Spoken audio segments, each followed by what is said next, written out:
Thanks for checking in on your bedtime weather update. I'm meteorologist Mike Witcher. Sure hope you had a great Thursday as we head into the day on Friday. Well, more rain on the way, and that's really going to be the story. We went from a hot, dry weather pattern to a cool, damp, and muggy weather pattern, which has finally led to some much needed rain around the area, and we desperately needed it.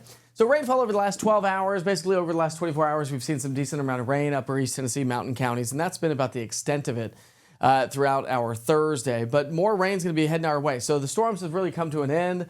That's going to be the story as we wake up on Friday morning. Expect partly cloudy to mostly clear skies as we start the day. But our cold front that we've been talking about for the last couple of days, that's to our south, will start to shift its way northward throughout the day on Friday, and that's going to be a focus for showers and thunderstorms Friday afternoon, Friday evening, and leading into our Saturday and Sunday as well.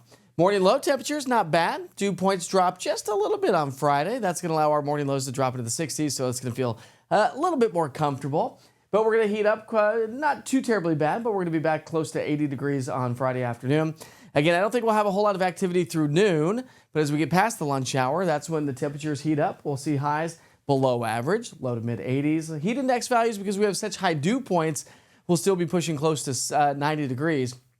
But as I mentioned, we've got a low pressure system and a warm front that's going to lift its way northward. So the clouds will increase from south to north from sunrise to noon. And we're going to start to see right around lunchtime to about 2, 3, 4 o'clock in the afternoon, we're going to see this moisture surge its way from south to north. So look to the southern sky, track the latest rain with the interactive radar. It gives you current, past, and future radar of 2 hours. It gives you a good idea on how these storms are progressing from south to north. Rain chances, going 40% chance on Friday. We'll bump that up on Saturday, although Saturday's not going to be an all-day washout by any stretch of the imagination, but just scattered showers and thunderstorms, again, coming from south, moving their way to the northeast. Speaking of Saturday, join me at the Granger County Tomato Festival in Rutledge. I'll be right there at the Farm Bureau Insurance tent, that big, giant, bright red tent.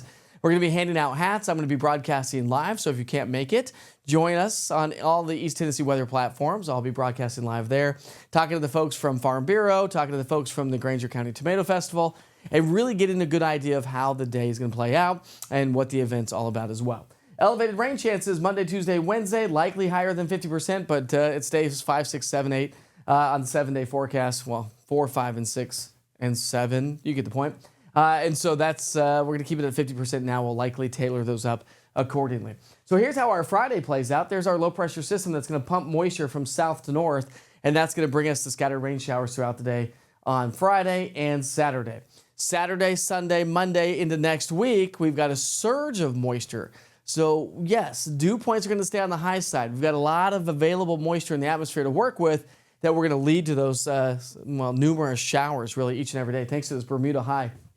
And it's just allowed the Gulf of Mexico to open its doors and say, here's all my moisture, take it and enjoy the showers, because that with daytime heating will produce afternoon showers and thunderstorms. So much so that over the next 3, 5, and 7 days, we're really gonna just like take a little dig at the drought that we've had taking shape around the area. Of course, the drought monitor came out on Thursday morning. It worsened, especially across the Southern Valley. So this, my friends, is going to be beneficial moisture to help the drought situation. As I mentioned, all that moisture surging its way into the area, that's going to keep dew points elevated. So it's going to be very tropical-like, sweaty for sure.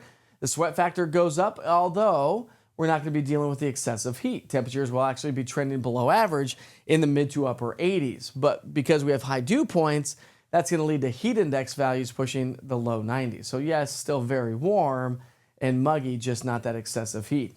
And good news, as we round out the month of July, headed into the month of August, we may be trending at or even slightly below average. So we'll definitely keep you posted on how that all plays out. And of course, you can always stay on top of the latest weather forecast with the East Tennessee Weather app. It's free.